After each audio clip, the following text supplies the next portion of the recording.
आज हम कर्मयोग अध्याय 3 में 31वां श्लोक से लेकर के हम 40वें से 43वें श्लोक तक जाने का प्रयत्न करेंगे। हम पिछले अध्याय में, पिछले सेशन में हम लोगों ने कर्मयोग के बारे में काफी अध्ययन किया था। कर्मयोग के बारे में बताते बताते भगवान ने धीमे धीमे अर्जुन को कुछ ऐसे रहस्यमय बातें बताने का काम प्रारंभ किया जो हम सभी मानव समाज के लिए, जो हम सभी पूरे के पूरे सभी जनरेशंस के लिए, किसी भी देश में राजनीतिक रूप से या भौगोलिक रूप से कहीं भी निवास करते हो, किसी भी पीढ़ी के हो, चाहे कृष्ण की पीढ़ी के हो भगवान के, चाहे अर्जुन की पीढ़ी के हों या आज हों या हमसे 100 साल 200 साल हजारों साल के बाद के हों, लेकिन सबके लिए ये जीवनोपयोगी जो श्रीमद् भगवद गीता है वो हमेशा मार्गदर्शन प्रदान करती रहेगी। मैं आज श्लोक नंबर 31 लेता हूं। श्लोक नंबर 31। ये मे मतमिदं नित्यं अनुतिष्ठन्ति मानवाः श्रद्धावन्तो न सूयन्तो मुच्यन्ते तेपि कर्मभिः। बहुत ही सुंदर श्लोक है। हमने 30वें श्लोक तक ये देखा था भगवान ने क्या क्या उपदेश दिया। भगवान ने उपदेश देते देते ये कहा कि हम मनुष्यों को हमेशा धर्म कर्म में लगे रहना चाहिए।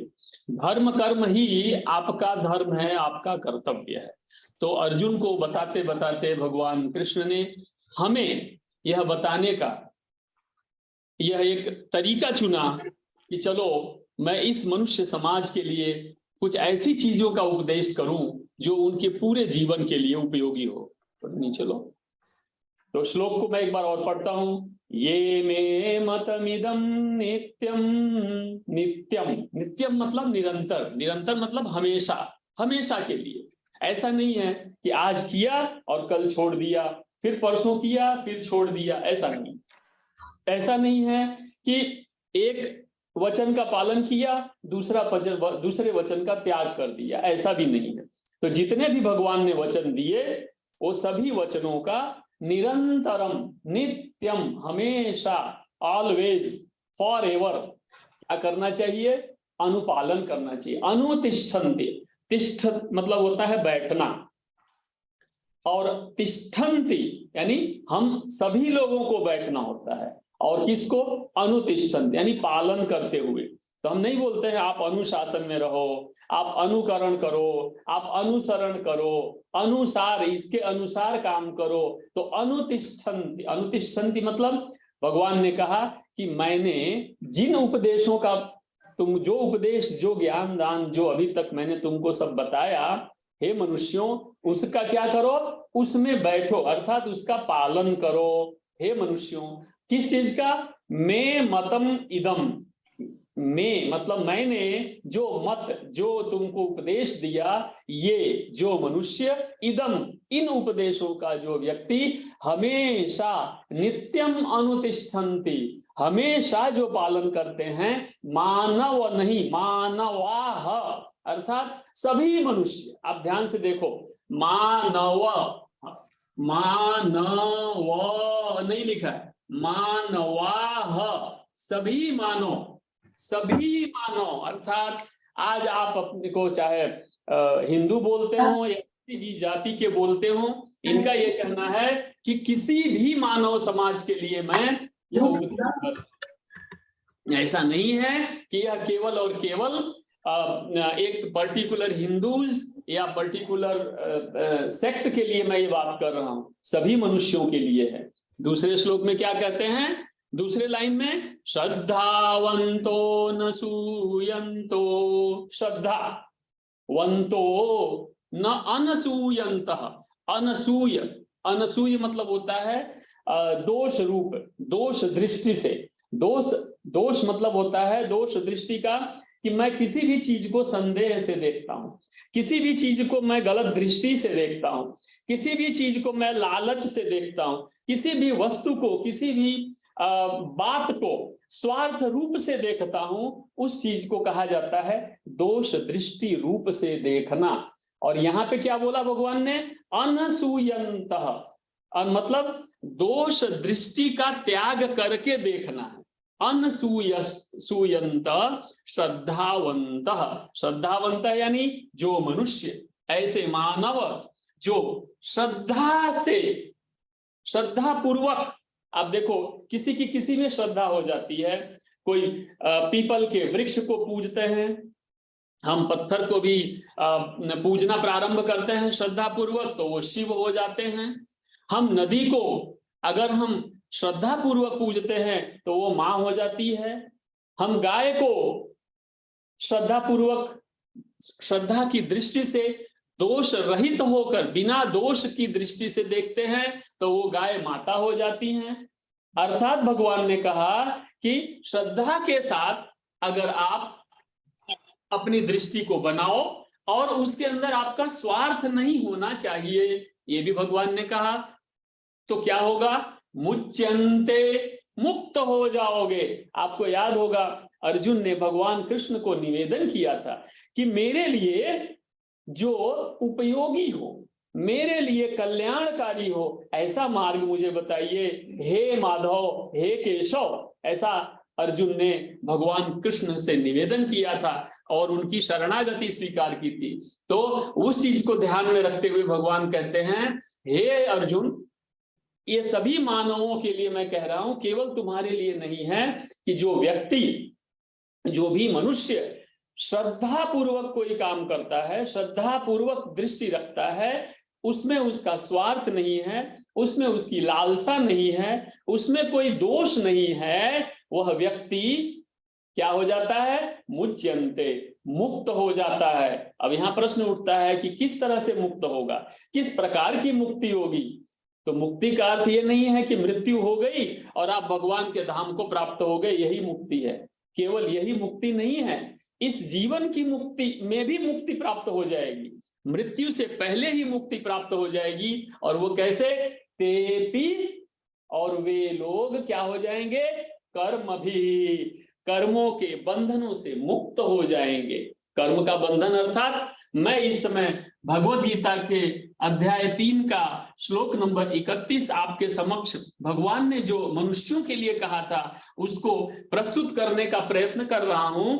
लेकिन अगर इसके अंदर मेरा कोई स्वार्थ होगा कि मैं ये करूंगा तो मुझे ये प्रसिद्धि मिलेगी, अगर मैं ये करूंगा तो मुझे ये पुण्य मिलेगा, अगर इस स्वार्थ के साथ मैं ये करता हूं तो मैं कर्म के बंधन से मुक्त नहीं होऊंगा। अर्थात मैं कर्म के अंदर फल देख रहा हूं, कर्म के अंदर मेरा स्वार्थ देख रहा हूं, तो मैं वह श्रद्धा वाला भक्त नहीं कहलाऊंगा और मैं मुक्त नहीं हो सकता हूं। अर्थात कोई भी जो कर्म हम करें वो बंधनों से मुक्त हो जाएंगे आप। कब? अगर आप दोष दृष्टि न रखते हुए श्रद्धा पूर्वक, भक्ति पूर्वक अगर वो कार्य करते हैं। हे मानव, ऐसा भगवान ने उपदेश दिया। श्लोक नंबर 32 लेते हैं। अब ये बताइए, बस भगवान ने कहा 31 में क्या कहा कि यदि आप करते हो, क्या करते हो? करते हो तो मुक्त हो जाओगे, मुक्त हो जाओगे। ठीक है, किसके लिए कहा? मानवों के लिए। हे मानव, हे सभी समस्त मनुष्य जाति, करते हो तो मुक्त हो जाओगे। क्या करते हो? श्रद्धा पूर्वक, बिना किसी दोष, बिना किसी दोष के, बिना किसी स्वार्थ के कर्म करते हो तो कर्म के बंधन से मुक्त हो जाओगे। कितनी बड़ी बात है। लेकिन एक प्रश्न उठता है कि नहीं करेंगे तो क्या होगा? तो भगवान ने श्लोक नंबर 32 में वो भी कह दिया। आपके लिए कुछ संदेह रहे ऐसा छोड़ा ही नहीं। इतने भगवान विशाल हृदय के, कितना ध्यान रखते हैं, कितना ख्याल रखते हैं कि अगर करते हो तो ये होगा और नहीं करते हो तो 32 नंबर का श्लोक पढ़ें। ये त्वे तदभ्यसूयन्तो नानुतिष्ठन्ति मे मतम, न अनुतिष्ठन्ति मे मतम। वहां पीछे वाले श्लोक में क्या था? ये जो मेरे मत का अनुतिष्ठन्ति, मेरे मत का उपदेश का पालन करते हैं तो ये होगा। और न अनुतिष्ठन्ति, देखिए श्लोक नंबर 32 के पहली लाइन का लास्ट शब्द देखिए, मतम में, मेरे मत का अर्थात मेरे बताए हुए सिद्धांतों का, मेरे बताए हुए उपदेशों का, न अनुतिष्ठन्ति, नानुतिष्ठन, न अनुतिष्ठन, नहीं अगर करते हो, नानुतिष्ठन्ति, नानु मतलब होता है न धन अनु, ठीक है, ये देखिएगा। तो नानु मतलब हुआ, तो नानु यानी न अनुतिष्ठन्ति, अगर आप उसका पालन नहीं करते हो तो क्या होगा? ये त्वेतद अभ्यसूयन्तः, दोषारोपण, अर्थात जो लोग इसका पालन नहीं करते वो क्या करेंगे? दोष दृष्टि से परिपूर्ण होंगे। अर्थात मान लो मैं सुबह आया 9 बजे और मैंने अटेंडेंस दिया बायो, वहां पे फिंगर करके, और मैंने अटेंडेंस दे दिया, मैंने उसका पालन किया तो मैं सुखी रहूंगा। लेकिन एक व्यक्ति आता है वो पालन नहीं करता है, कोई व्यक्ति है जो नियम से अपना काम नहीं करता, तो उसके मन में हमेशा दोष दृष्टि होगी, उसके मन में हमेशा कायरता बनी रहेगी, उसके मन में हमेशा भय बना रहेगा, और वो व्यक्ति हमेशा दूसरों को दोष देगा। आप ध्यान से सुनना, गलती खुद करे लेकिन दोष दूसरों को देगा। कहने का अर्थ क्या है कि अगर आप नियम का पालन नहीं करते हैं तो आप हर एक सामान को, हर एक चीज को, हर एक विचार को, हर एक सिस्टम को, हर एक काम में स्वार्थ दिखेगा, दोष दिखेगा, और आप कभी अंदर से शांति नहीं प्राप्त कर सकते हैं। ऐसा पहले लाइन का अर्थ है। पहले, उससे पहले श्लोक में क्या कहा था कि जो मानव मेरे बताए उपदेश का, उपदेश यानी क्या हुआ यहाँ? जैसे नियम से आना, भगवान के अंदर ध्यान रखना, बड़ों का सम्मान करना, वगैरह वगैरह, जितनी अच्छी चीजें हैं भगवान ने सब बताया। जो एक व्यक्ति को सज्जन व्यक्ति बनाते हैं वो सब भगवान ने बताया। घर में माता पिता बड़े बुजुर्गों का सम्मान करना, उनकी बात को मानना, घर में बच्चे नीचे जो छोटे बच्चे हैं, आपसे छोटे हैं, उनको प्यार देना, उनको अच्छा मार्गदर्शन देना, उनका ध्यान रखना, ये आपका कर्म है। तो भगवान ने कहा अगर ये कर्म दोनों, ऊपर के नीचे के लोगों के लिए, उदाहरण के लिए कह रहा हूं, अगर अपने दोस्तों के लिए, समाज के लिए आप हृदय से स्वार्थ रहित होकर काम करते हैं, उनका आप ध्यान रखते हैं, तो कभी भी आपकी दृष्टि में दोष नहीं आएगा। लेकिन अगर आप अपने स्वार्थ से कुछ करते हैं कि नहीं, भोजन खाने के टेबल पे मुझे तो रोटी मिलनी चाहिए गरम गरम, बाकी किसी को मिले या ना मिले, इस भाव के अगर आप हैं तो आप कहीं ना कहीं दोष से मुक्त नहीं हुए हैं, आपकी दृष्टि में स्वार्थ है, और आप कभी भी कहाँ नहीं होंगे? मुक्त नहीं हो पाएंगे। तो मुक्त नहीं होंगे तो क्या होगा? भगवान ने कहा, अब नीचे देखिए दूसरा लाइन, सर्वज्ञान विमूढ़ांस्तान विद्धि, विद्धि मतलब होता है जानना, रिद्धि सिद्धि विद्धि, तो विद्धि मतलब होता है जानना। अर्थात भगवान ने क्या कहा कि जो लोग मेरी बात नहीं मानते, उसमें दोष देखते हैं, वो कैसे होते हैं?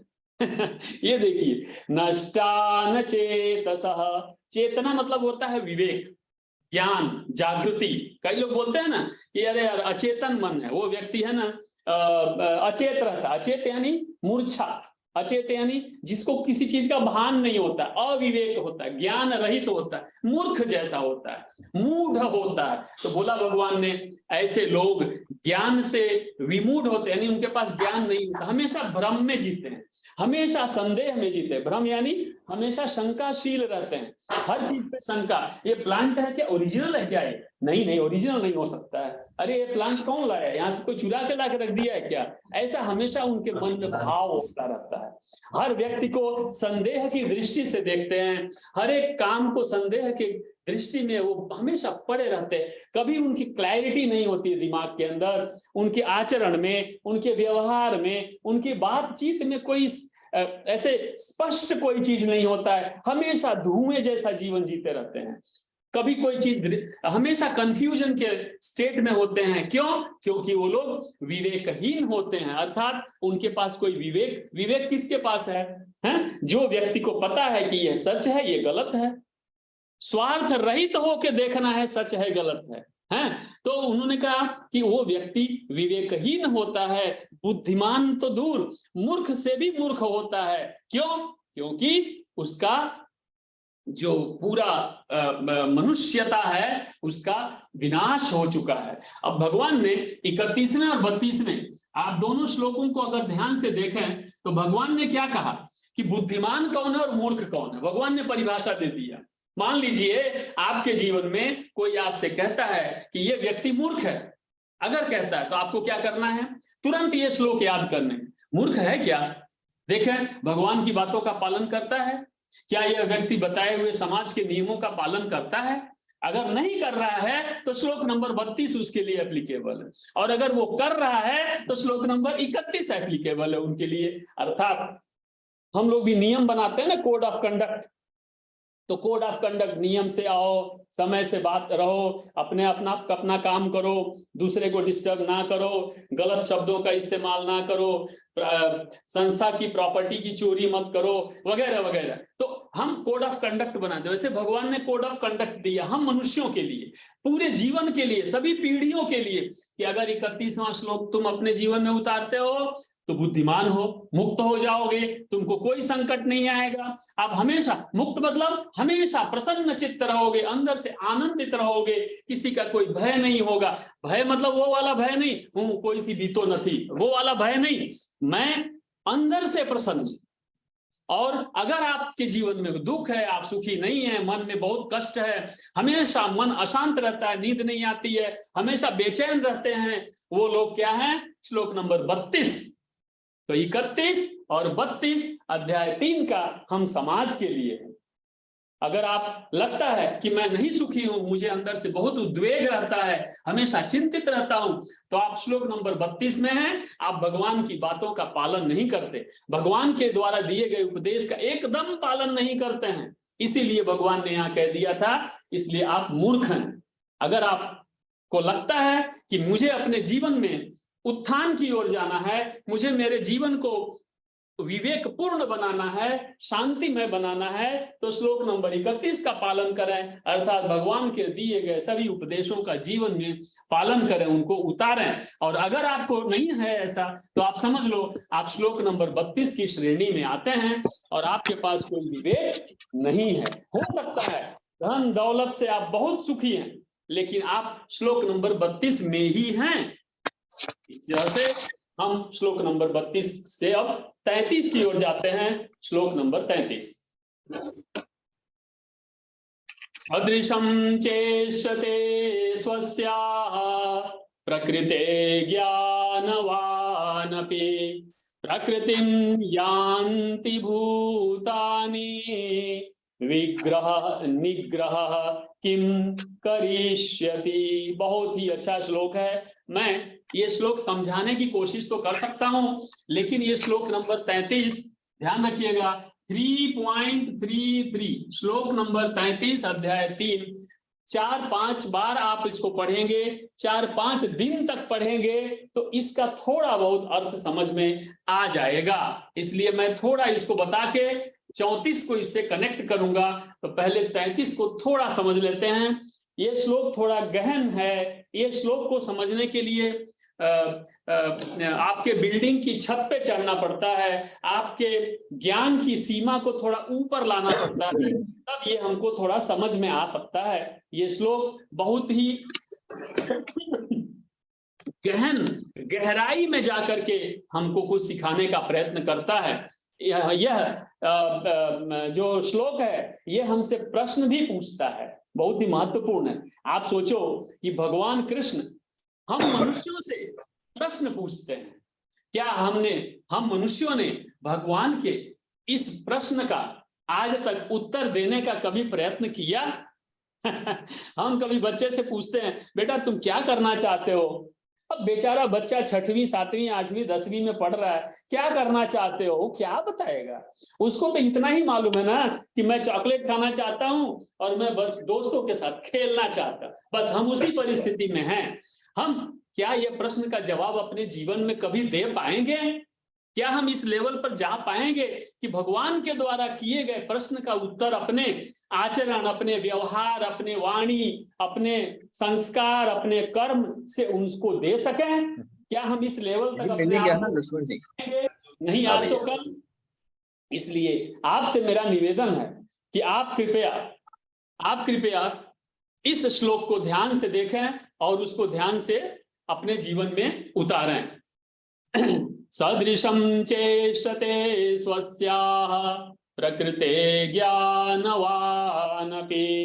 प्रकृतिं यान्ति भूतानि निग्रहः, ध्यान से सुनिएगा, निग्रहः किं करिष्यति। अब ग्रह तो जानते हो ना, 9 ग्रह होते हैं, और निग्रह, ध्यान से सुनना, निग्रह किम, प्रश्न आया, किम क्यों, क्या, कैसे, करिष्यति करना होता है, प्राप्त करना होता है, हो पाएगा, भूतानि सभी जीव प्राणियों से यह प्रश्न भगवान ने किया।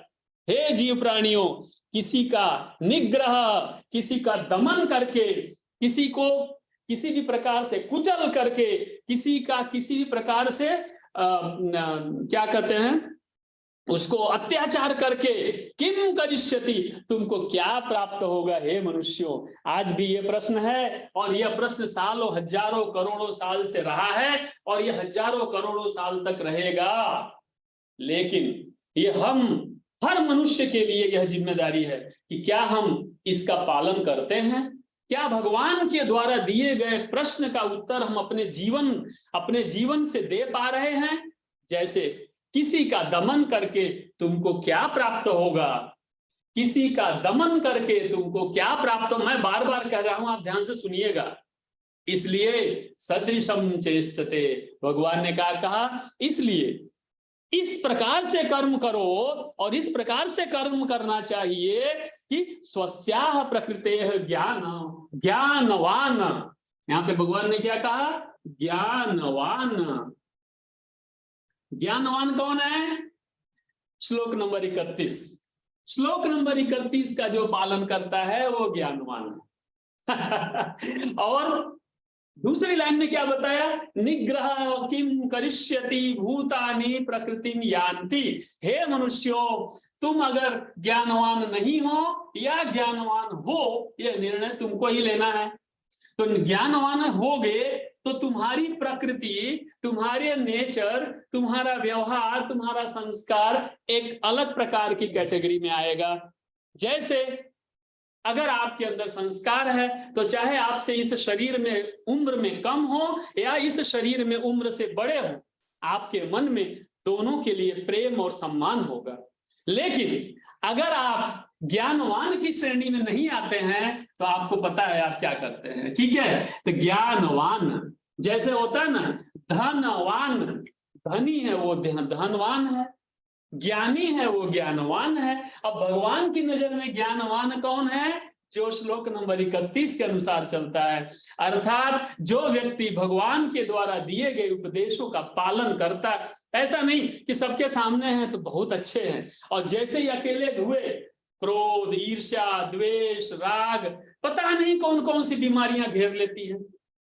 भगवान ने कहा वात पित्त कफ, 3 प्रकार के, वात पित्त और कफ, ठीक है, आप जानते ही हो ये 3 प्रकार के मूल हैं।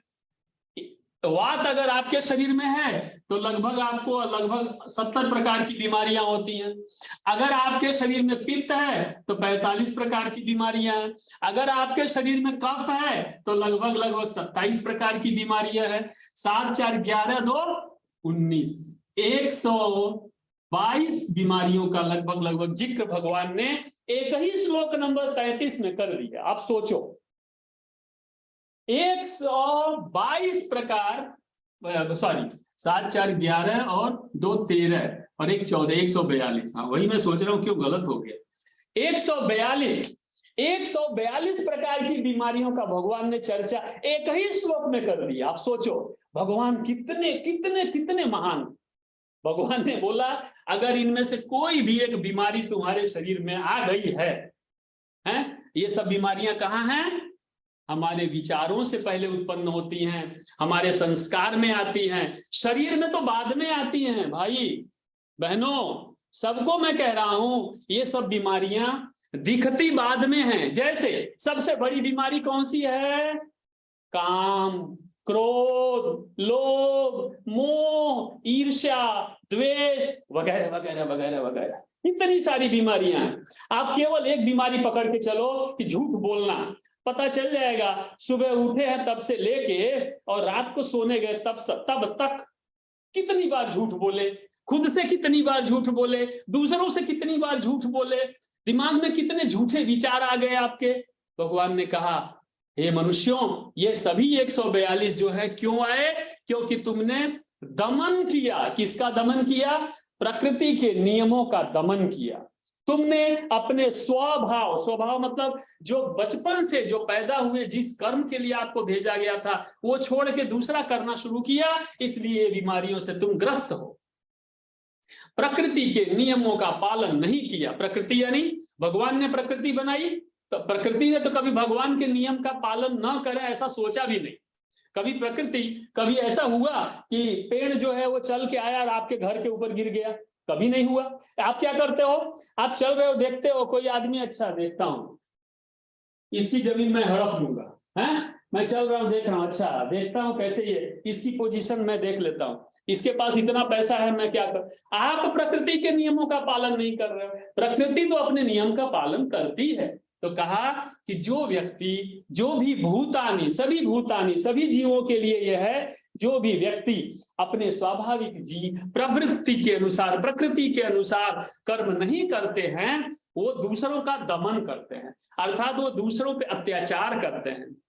समझ गए? मान लीजिए एक उदाहरण दे रहा हूं कि आपका पड़ोसी अगर उसके पास एक गाड़ी है तो आप भी एक गाड़ी लाओ, लेकिन उसकी गाड़ी को तोड़ने का अधिकार थोड़ा ना आपको दिया है किसी ने।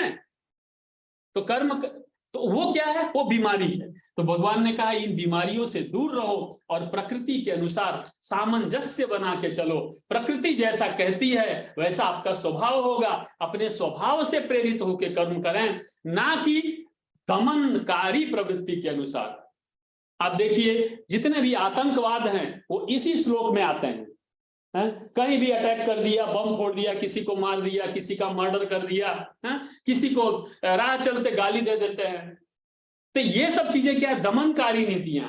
तो भगवान ने कहा ये दमनकारी नीति जो प्राकृतिक नहीं है, ये तुम्हारे रोग हैं। तो इससे तुमको क्या प्राप्त होने वाला है? अर्थात तुमको कुछ प्राप्त नहीं होने वाला। अगर आप देखें तो ये दमनकारी जो विचारधाराएं हैं, कि आज रशिया और यूक्रेन की लड़ाई जो हो रही है वो क्या है? दमनकारी नीति है। आतंकवाद जो है वो दमनकारी नीति है। धर्म परिवर्तन दमनकारी नीति है। आप जिस धर्म में, जिस जाति में, जिस परिवार में पैदा हुए हैं, आप वहां पे रहें, आप समाज को शांति से जीने दें। आपका कोई अधिकार नहीं है, आपको कुछ प्राप्त नहीं होगा, ऐसा भगवान ने श्लोक नंबर 33 में कहा है। ये श्लोक नंबर 33 मैं आपसे फिर से कह रहा हूं, बार बार पढ़िएगा, बार बार समझने की कोशिश करिएगा। मैं एक बार पढ़ के फिर से सुनाता हूं, इसका उच्चारण बहुत ही अच्छा है। सदृशम, सदृशम मतलब उसके अनुसार, सदृशम चेष्टते स्वस्या, आप बोलते हो ना चेष्टा करना, अर्थात कर्म करना, अर्थात कोशिश करना। स्वस्या अपने अनुसार, प्रकृते ज्ञानवानपि प्रकृतिम यान्ति भूतानि निग्रह, निग्रह बार बार बोल रहा हूं, किम करिष्यति। भगवान ने प्रश्न कर दिया। अब भगवान के प्रश्न का उत्तर भी तो कोई देने वाला होना चाहिए। आगे लीजिए श्लोक नंबर 34। आप देखें भगवान ने यह प्रश्न तो कर दिया, भगवान को भी मालूम था कि ये उत्तर अभी कोई देने वाला है नहीं, इसलिए भगवान ने इसको तुरंत फिर से कहा कि हे मनुष्यों, इंद्रियस्येन्द्रियस्यार्थे राग द्वेषौ व्यवस्थितौ। बहुत अच्छी चीज है, आप ध्यान से सुनना। यहाँ पे दो चीजों की चर्चा हो रही है। तयोर्न वशमागच्छेत्तौ यस्य परिपन्थिनौ। मैं श्लोक बार बार 2-3 चीजें बताऊंगा। औ औ औ 3-4 जगह इस्तेमाल हुआ है। जैसे एक जगह लिखा है राग द्वेषौ, राग द्वेषौ, ठीक है। दूसरी जगह एक जगह लिखा है व्यवस्थितौ, व्यवस्थितौ, राग द्वेषौ व्यवस्थितौ, तयोर्न वशम आगच्छेत्तौ, आगच्छेत्तौ लिखा है, ध्यान दे रहे हो, तौ, फिर से लिखा है तौ, यस्य परिपन्थिनौ, फिर से लिखा है, क्या लिखा है, परिपन्थिनौ, परिपन्थिनौ। ये बहुत ही महत्वपूर्ण चीज मैं आपको बताने जा रहा हूं। कई बार ये श्लोक जिसने अपने जीवन में पढ़ा है, कई बार क्या हजारों बार भी पढ़ लिया होगा, और अगर इस चीज को ध्यान न दिया हो तो आज एक बार आप ध्यान दे दें।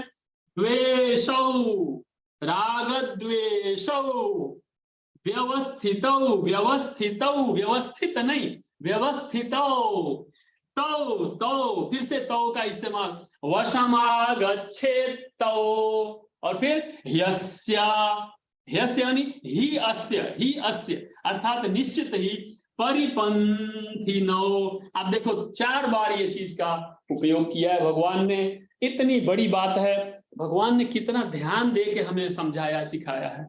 अब देखो कई बार हम ऐसा नहीं ध्यान दे पाते जीवन में कि जैसे चाय पानी हम बोल देते हैं, चाय पानी, अरे चाय पानी लीजिए, फिर हम क्या बोलते हैं, अरे खाना पीना कर लीजिए, हैं? तो हम ये चीजें बोलते रहते हैं। भगवान ने उसी भाषा में, उसी स्टाइल में हमको समझाने का प्रयत्न किया। क्या कहा, इंद्रिय इंद्रियस्यार्थे, 2 बार बात किया, इंद्रिय इंद्रिय, ऐसा नहीं बोला, एक बार भी इंद्रिय बोल सकते थे ना, लेकिन क्या कहा, इंद्रियस्येन्द्रियस्यार्थे, देखा, इंद्रिय अस्य, इंद्रिय अस्य अर्थे, यानी इंद्रिय अस्य, इंद्रिय अस्य 2 बार इस्तेमाल किया। आप सोचेंगे कि क्या भगवान लगता है बोलते समय भूल गए थे, हैं? आप और हम भूल सकते हैं, हम भगवान भूल गए, इंद्रियस्य, इंद्रियस्य 2 बार बोला।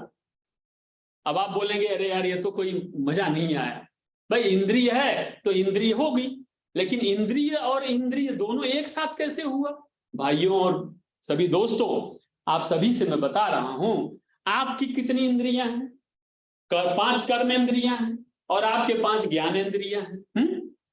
5 कर्मेंद्रिय, 5 ज्ञानेंद्रियां हैं। मैंने एक बार आपको बताया था, अगर याद है, कि हमारा स्थूल शरीर केवल 5 कर्मेंद्रियों से बना है, और उसके अंदर 5 ज्ञानेंद्रियां है ना। तो 5 और 5 ये जो है डबल हो जाता है। ऐसे करते करते हमने बहुत सारा कैलकुलेशन करके दिया था आपको, लेकिन ये सबके पीछे एक सबसे बड़ी इंद्रिय, और वो कौन सा है?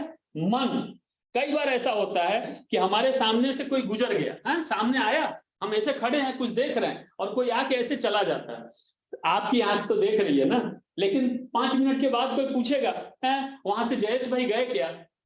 तो मैं बोलूंगा ना, जयेश भाई तो आए ही नहीं थे। अरे भाई आपके सामने से जयेश भाई अभी गया, जयेश भाई आपके सामने से गए, लेकिन आपने देखा नहीं। अर्थात आपकी एक इंद्रिय ने तो देखा, लेकिन इंद्रिय के पीछे जो इंद्रिय है, यहाँ पीछे छोटा मगज, उसने नहीं देखा। कई बार ऐसा होता है, कोई आकर के कुछ बोल के चला गया, 5 मिनट के बाद कोई पूछे, अच्छा मैं वो कहने आया था, आपको बोला था, आपको अब हो गया? अब बोलो, हैं मुझे तो कहा ही नहीं। अरे भाई कान तो खुले ही थे ना। तो एक इंद्रिय तो खुली थी, लेकिन इंद्रिय के पीछे की जो इंद्रिय है वो खुली नहीं थी, वो बंद थी। तो वैसे ही ये श्लोक हजारों बार हमने पढ़ा होगा, लाखों बार मैंने इसकी अर्थ की व्याख्या सुनी होगी, लेकिन औ औ औ औ का ध्यान भी ना दिया हो, ऐसा भी हो सकता है। तो भगवान ने कहा इंद्रियां इंद्रियों के विषयों के साथ जुड़ी रहती है। बहुत बड़ा प्रश्न है। कोई कहे कि ये प्लांट है, तो जैसे ही मैं कहूंगा कि ये प्लांट है, तो आपके दिमाग में सबसे पहले कौन सा कलर आएगा? ग्रीन कलर आएगा। तो मैंने कहा तो नहीं ना कि ग्रीन कलर है, कि कहा नहीं कहा, मैंने केवल क्या कहा कि ये प्लांट बहुत सुंदर है। तो जैसे मैं बोलूंगा, आप नहीं देखे होंगे तो भी आपके दिमाग में आएगा, अरे वाह ग्रीन कलर का होगा, बढ़िया फूल खिला हो। मैंने ग्रीन कलर और फूल तो बोला ही नहीं, अर्थात आपके कानों ने तो केवल इतना सुना कि प्लांट बहुत सुंदर है, बस। मैंने ना तो फूल का शब्द का इस्तेमाल किया, ना मैंने ग्रीन कलर का इस्तेमाल की। तो भी आपकी जो दूसरी इंद्रिय है, कानों के पीछे की जो इंद्रिय है, उसने समझ लिया, हाँ ये एकदम ग्रीन होगा। मैं बोलूं नदी बड़ी सुंदर है, आप क्या सोचोगे, अरे वाह नदी बड़ी सुंदर है, मतलब नदी एकदम अंदर पानी होगा। मैंने थोड़ा ना कहा नदी में पानी है आप समझ रहे हो, तो आपके दिमाग में तो आ गया कि नदी में पानी होगा, आसपास में वृक्ष होंगे, अंदर सब जीव जंतु मछलियां मजे कर रही होंगी, अच्छी हवा चल रही होगी। आपने सब अपने आप सोच लिया, वो मैंने नहीं कहा।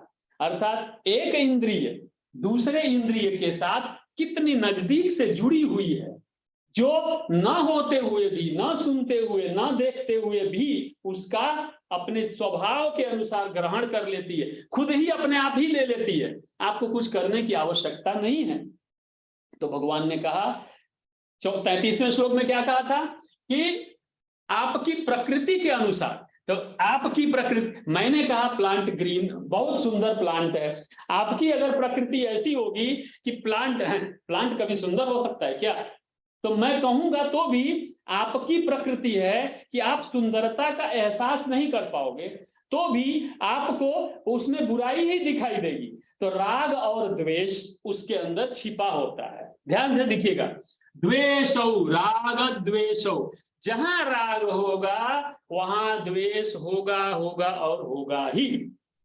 नहीं तो भगवान केवल राग बोलते, केवल द्वेष बोलते, दोनों साथ में क्या बोल दिया। अर्थात अगर मैं कहूं आप चाय पीजिए, तो तुरंत आपके मन में आ जाएगा, अरे चाय है ना, चीनी तो जरूर होगी उसमें, आपने खुद ही सोच लिए। तो उसी तरह से अगर आपकी प्रकृति इस प्रकार की है, तो राग और द्वेष आपके अंदर ऑटोमेटिकली आ ही जाएंगे। तो राग और द्वेष से आपका स्वभाव पूरी तरह से सिंचित रहेगा, भीगा रहेगा, आप उससे बाहर नहीं निकल पाते हो। इसलिए आप श्लोक नंबर 31 का पालन करो, ना कि श्लोक नंबर 32। तो राग और द्वेष इंद्रियों में, इंद्रियों के द्वारा डायरेक्ट या इनडायरेक्ट रूप में लगे ही रहते हैं, छिपे ही रहते हैं, एक दूसरे से जुड़े ही रहते हैं। फिर क्या बाल बोले, व्यवस्थित हो, भगवान ने कहा इसको व्यवस्थित रूप से अच्छी तरह से समझ लो कि ये उसके अंदर ही होता है। मैं बोलूं कि एक गिलास, मैं बोलूं ये बॉटल, तो आपके मन में आ ही जाएगा कि बॉटल के अंदर पानी या लिक्विड भरा जाता है। आप ये नहीं सोचोगे कि बॉटल के अंदर पत्थर भरा जाता है, तो वो अपने आप ही समझ में आता है आपके प्रकृति के अनुसार।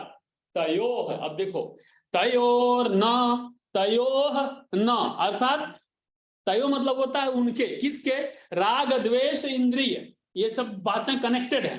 न वशमगा आगच्छेतौ, इनके अंदर हमें वश में नहीं हो जाना चाहिए। कई बार कैसा होता है, एक छोटा सा उदाहरण लेके बात को समझाता हूं।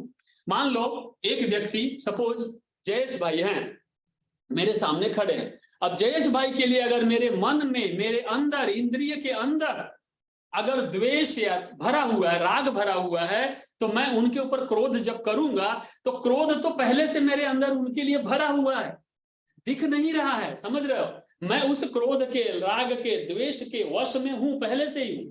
लेकिन ये दिखेगा कब, जब बाहर आएगा। समझ में आया, जैसे ही बाहर आया तो ये आपके अंदर वात पित्त कफ के रूप में वह राग व द्वेष भरा हुआ है, अंदर पूरा जाम है, पूरा एकदम कचरा भरा हुआ है।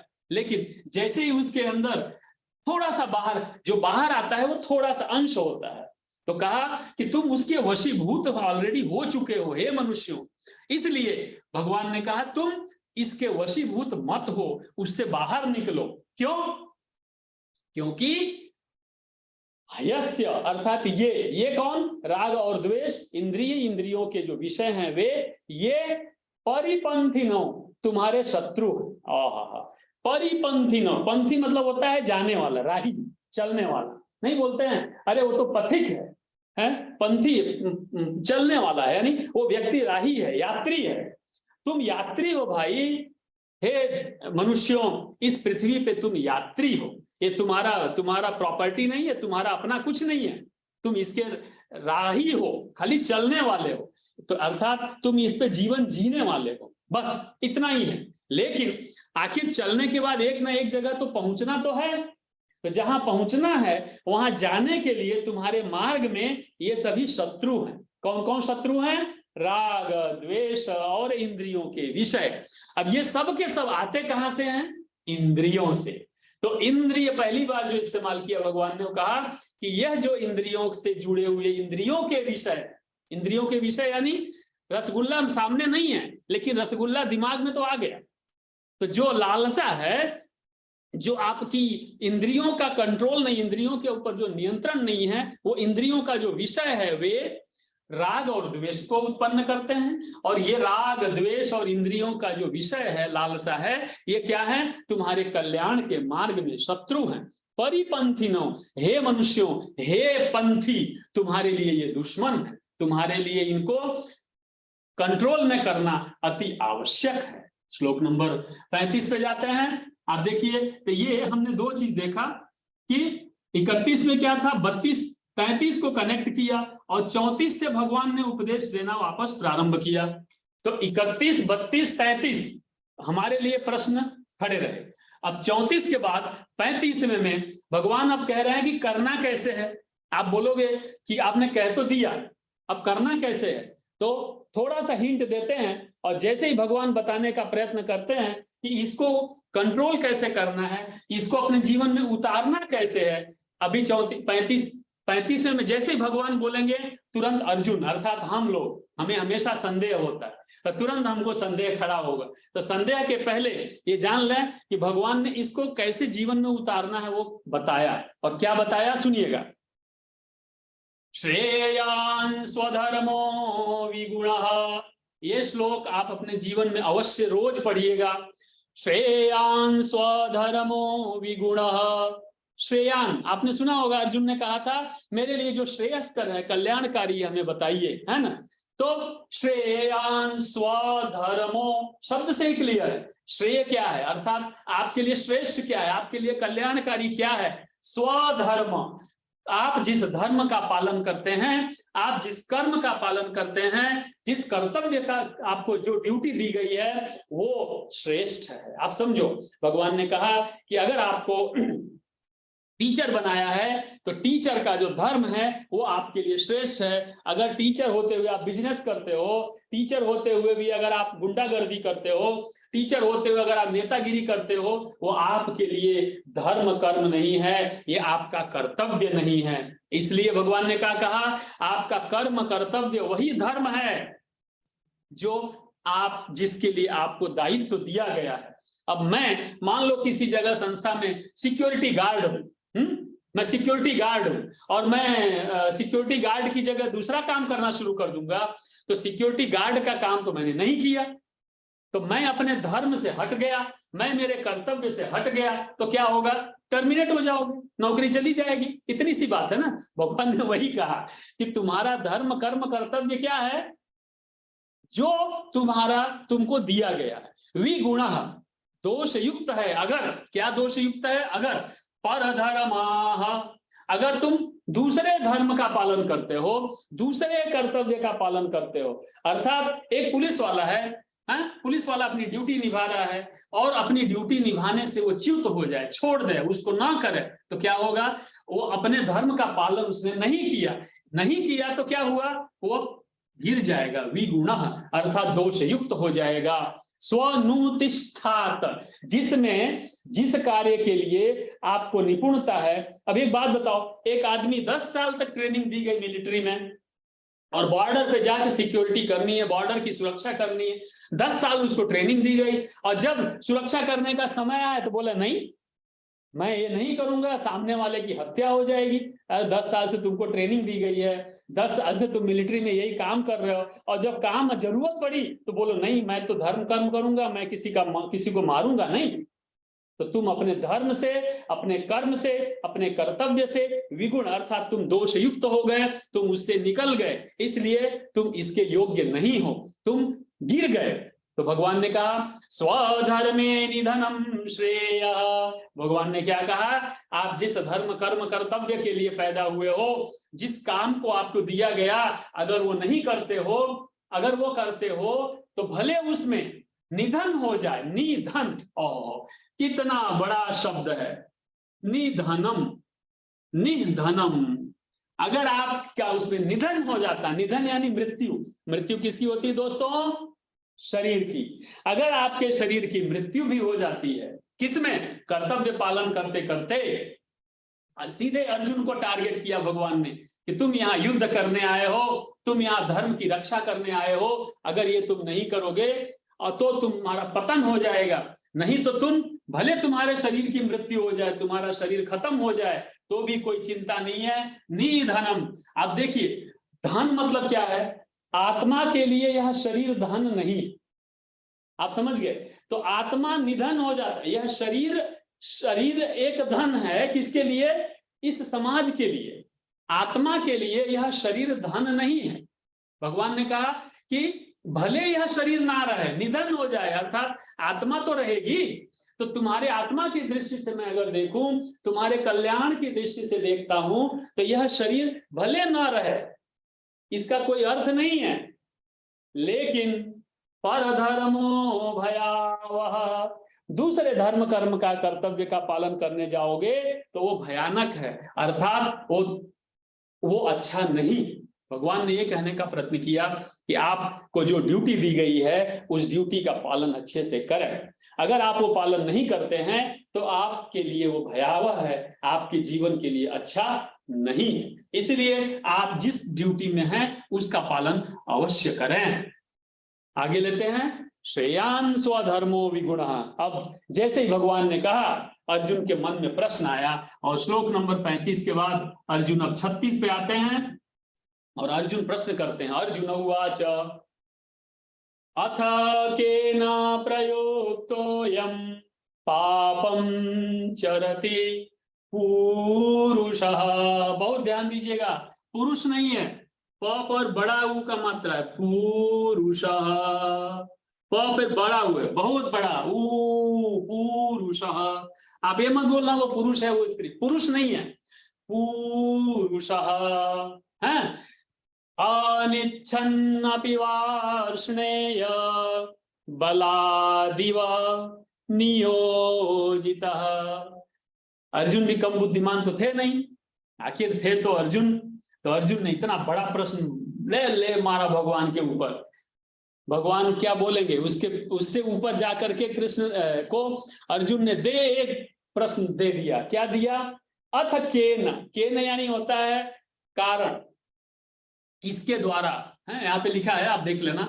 अथ केन, तो क्या हुआ? हे वार्ष्णेय, वार्ष्णेय लिखा है। अनिच्छन्नपि वार्ष्णेय, हे वार्ष्णेय।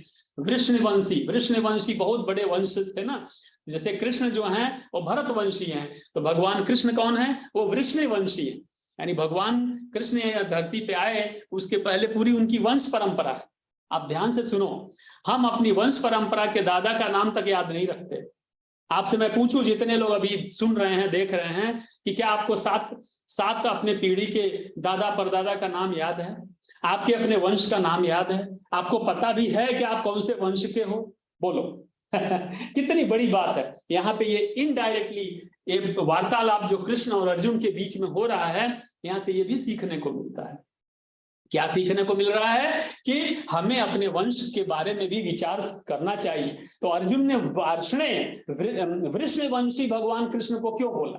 जिससे कि वो ये बताना चाह रहा है कि हे भगवान कृष्ण, आप अपनी वंश के रिप्रेजेंटेटिव हो, अपनी पूरी वंश परंपरा के बारे में जानते हो, आप उनको ध्यान में रखते हुए मेरे प्रश्न का उत्तर देना। यानी भगवान को इस तरह से कृष्ण ने क्लच में ले लिया, टाइट कर दिया कि देखो मेरे प्रश्न का सही सही जवाब देना, नहीं तो तुम्हारे फलाने की कसम, ढेकना की कसम। ऐसा करके भगवान को कृष्ण ने बांध दिया, कृष्ण को अर्जुन ने बांध दिया। और क्या बांधा? कहा ये बताओ कि प्रयुक्तोयम पापम चरति पुरुष, पुरुष यानी सभी मानव समाज, सभी के सभी लोग, पुरुष स्त्री नहीं, पुरुष यानी सभी लोग, पुरुष हो, स्त्री हो, बाल हो, बच्चे हो, वृद्ध हो, सब, ये सभी लोग अनिच्छन्नपि अर्थात इच्छा न होने के बावजूद, अनिच्छा होता है ना, इच्छा अनिच्छा, अनिच्छा यानी इच्छा नहीं है तो भी, वार्षण हे वार्षण, बलादि, बलादि यानी जबरदस्ती, जबरदस्ती बलपूर्वक नियोजित संलग्न करना पड़ता है। कह रहे हैं पापम चरति, चरना मतलब जानते हो ना, गाय चरती है ना, गाय चरती है, अर्थात पापम चरति, तो गाय क्या चरती है, घास चरती है, गाय घास चरती है। यहाँ क्या कर रहा है, पुरुष पाप चरता है। लो क्या बोला, इच्छा न होने के बावजूद पापम चरति पुरुष, गाय घास चरती है। मैंने लिखा यहाँ गाय घास चरती है ना। अब देखना, अब मैं यहां लिख रहा हूं, भगवान अर्जुन ने कृष्ण भगवान को क्या बोला, गाय की जगह लिखा मनुष्य, ठीक है, मनुष्य, घास की जगह क्या लिखा, पाप, और चरती, चरता है।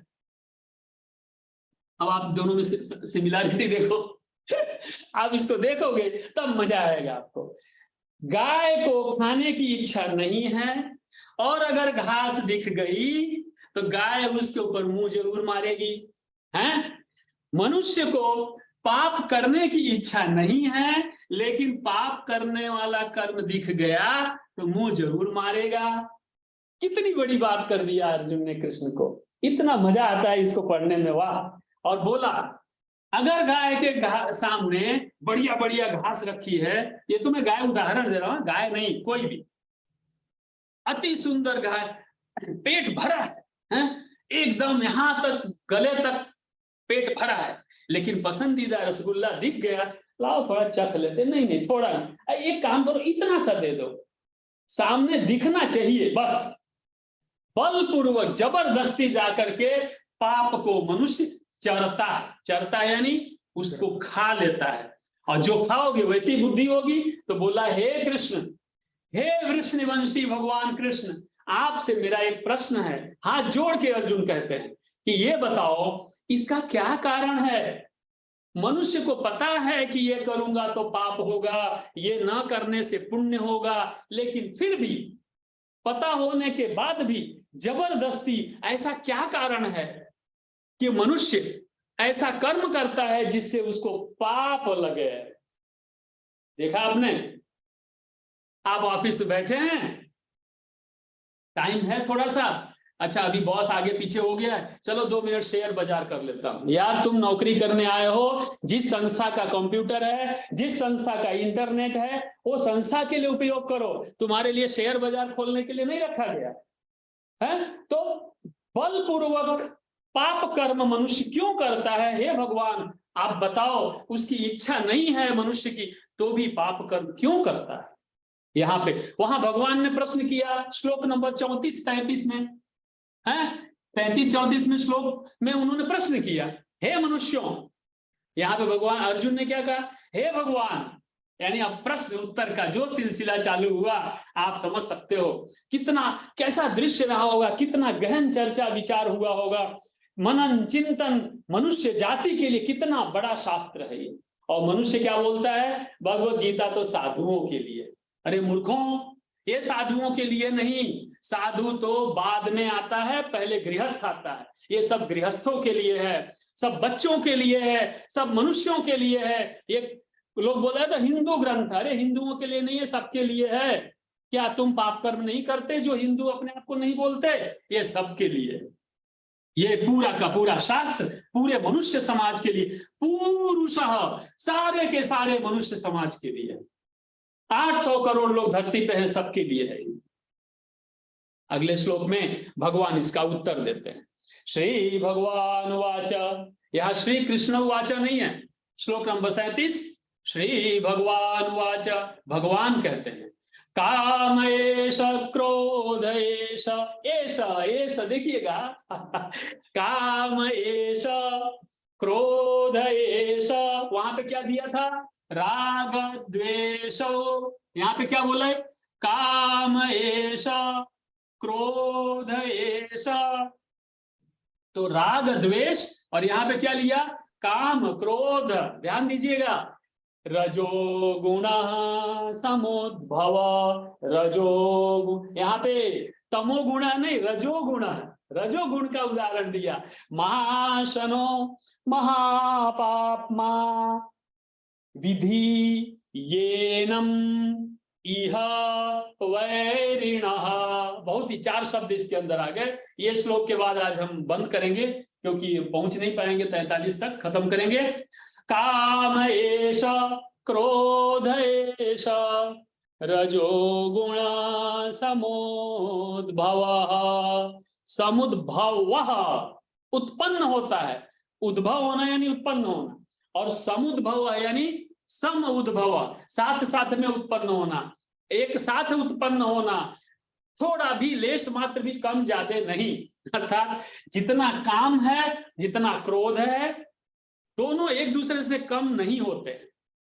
कई बार क्रोध तब पता चलता है जब सामने वाले को थप्पड़ पड़ता है। मान लो मेरे ऊपर किसी को, आपको क्रोध आ गया और आपने मुझे एक थप्पड़ लगाया। आपको मुझे थप्पड़ लगाने के बाद याद, अरे मैंने क्रोध किया। अरे भाई साहब, क्रोध आया उससे पहले आप जग जाओ।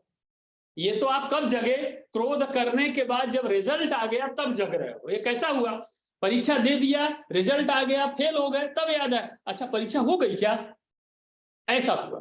तो कह रहे काम एष, क्रोध एष। भगवान ने प्रश्न का उत्तर दिया। श्लोक नंबर 36 में जो अर्जुन ने प्रश्न किया था कि जबरदस्ती पाप कैसे होता है, मनुष्य जानते हुए भी पाप क्यों करता है, तो भगवान उदाहरण दे रहे हैं। उदाहरण के साथ उनको समझाएंगे। 37 नंबर से लेके, ध्यान दीजिएगा, श्लोक नंबर 43 तक भगवान 37, 38, 39, 40, 41, 42 और 43 7 श्लोक का उपयोग करते हैं भगवान कृष्ण के एक प्रश्न का। आपके सामने अगर कोई एक प्रश्न पूछे कि आप कैसे हैं, तो हाँ बस मजा मच। भाई जिसने मन से पूछा है, बड़े प्रेम से पूछा है, आपके लिए उसके मन में कितना भाव होगा तब पूछा है ना। उस भाव को समझो, उसके शब्दों को मत समझो। तो भगवान ने अर्जुन के भाव को समझा और उत्तर दिया, काम एष, क्रोध एष, रजोगुण समुद्भव। काम क्रोध, ये जो वासनाएं हैं, ये जो क्रोध है, ये रजोगुण की भांति है। और ये रजोगुण का उत्पन्न होता है। रजोगुण कब उत्पन्न होता है, साथ साथ उत्पन्न होता है। काम क्रोध तुरंत उत्पन्न होगा। मेरी इच्छा थी पानी पीना, और पानी नहीं मिला तो क्रोध उत्पन्न। आपको पता भी नहीं चलेगा कि मुझे क्रोध हुआ। आपके घर में गए, माता ने बोला बेटा जूता बाहर निकाल के आना। आपकी इच्छा थी नहीं जूता पहन के घर में जाऊंगा। जैसे ही माँ ने बोला, लेकिन मन में तो भाव था कि नहीं मैं बाहर ही उतारूंगा। अब आपका मन जो था वो हुआ नहीं, तो काम अर्थात इच्छा थी कि जूता पहन के जाना है। माँ ने बोला नहीं जूता निकाल के आना। जैसे मैं बोलता हूँ कि जब आप यहाँ बैठो तो बेल्ट निकाल दो, जूता नहीं, देखो मैं जूता नहीं पहनता हूँ। जब मैं भगवत गीता की बात कर रहा हूँ तो मैं जूता नहीं पहनूंगा, मैं बेल्ट नहीं, मैं घड़ी भी नहीं लगाता हूँ, आप देख सकते हो। तो माँ ने कहा जूता पहन के नहीं आना है, तो आप क्या करेंगे? अब माँ है, आप कुछ बोल सकते नहीं है, तो मन में क्रोध तो उत्पन्न हुआ, क्रोध दिखेगा नहीं। काम की पूर्ति नहीं हुई, इच्छा की पूर्ति नहीं हुई, क्रोध उत्पन्न होगा। तो काम और क्रोध एक साथ उत्पन्न होते हैं, भगवान का ये कहना है। महाशनो महापाप्मा। आप घर में ऑफिस में बैठ के, कंप्यूटर पे बैठ के क्या बोलते हैं वो गाने सुन रहे हैं और शेयर बाजार में अपना शेयर खेल रहे हैं, लेकिन बॉस आ गया देख लिया। अब बॉस पे ऊपर मन में तो आपके गुस्सा आएगा, अरे यार कहां से कहां इसने देख लिया। तो आपका जो पाप है, महापाप है, वो आपका महाविनाश, महाशनो आपका भक्षण कर लेता है, आपको सीधे सीधे निगल जाता है। जिस तरह से क्रोकोडाइल मगरमच्छ निगल जाता है, वैसे ही ये जो काम क्रोध है, रजोगुण साथ में जो उत्पन्न होते हैं, मनुष्य को निगल जाता है। मनुष्य उसको खाता है ऐसा नहीं है। आपने सुना, फिर से बोलता हूं, अर्जुन ने क्या कहा कि मनुष्य पाप को चरता है। भगवान ने उल्टा ही मार दिया अर्जुन के ऊपर। ले क्या बोला, ले अर्जुन, मनुष्य पाप नहीं करता है, पाप मनुष्य को खा जाता है। सोचो, महापापी है वो व्यक्ति। विद्धि अर्थात समझो, एन इसे, किसको, किसको ऐसा समझो काम क्रोध रजोगुण, ये जो ऊपर बताया ना राग द्वेष, इनको तुम समझ लो कि ये मनुष्य को सीधे सीधे भक्षण कर लेता, निगल जाता है। वैरिणम, शत्रु, सबसे बड़े शत्रु हैं ये। आपका शत्रु कोई एक्स और वाई नहीं है। ऐसा नहीं कि राम का शत्रु रावण है, ऐसा नहीं है। राम का शत्रु क्या है, रावण का शत्रु क्या है, मनुष्य का शत्रु क्या है, तो बोला राग द्वेष काम क्रोध, ये सब आपके शत्रु हैं हे अर्जुन। इसलिए ये शत्रु तुमको पाप करवाते हैं। मैं चाहता हूं कि मैं ये ना करूं, लेकिन क्या होता है, राग जो है ना अंदर बैठा हुआ, बिस्तर पे 80 साल की उम्र है, बिस्तर पे लेटे हुए, चल नहीं सकते, हाथ हिल नहीं सकता, लेकिन मन में क्या चल रहा है, काम चल रहा है मन में। अब देखो 10 साल की उम्र के बच्चे का काम क्रोध, 20 साल के व्यक्ति का काम क्रोध का लेवल, 30 साल के व्यक्ति के काम क्रोध का लेवल, और 80 85 90 साल के व्यक्ति के काम क्रोध का लेवल क्या होता है। ध्यान से सुनना, ध्यान से समझना। 10 साल का बच्चा है, उसको चॉकलेट खाना है, उसके साथ सबको पता चलेगा इसको चॉकलेट खाना है, ये रो रहा है, ये गा रहा है, हंस रहा है, खेल रहा है, गुस्सा कर रहा है। 90 साल वाले को चॉकलेट खाना है तो क्या होगा, पता ही नहीं चलेगा। काम क्रोध, काम का लेवल कितना अंदर तक जा चुका है, दिखेगा ही नहीं। वो कितना बड़ा पाप अंदर है, छिपा हुआ है। बाल सफेद हो गए, दाढ़ी सफेद हो गई, शरीर देखिए बड़े दैवीय है, बड़े दिव्य हैं, लेकिन अंदर कितना कचरा भरा हुआ है, ये भगवान यहां से कह रहे हैं। वो उनका शत्रु है। दोस्तों आज एक्चुअली ये 37 से 43 तक का जो श्लोक है अगले सेशन में लेना पड़ेगा, क्योंकि एक दूसरे से लिंक्ड है, एक दूसरे से कनेक्टेड है, तो हम अगले सेशन में लेंगे। तब तक के लिए ओम नमो भगवते वासुदेवाय, ओम श्री कृष्णार्पणमस्तु, ओम हरि ओम तत्सत।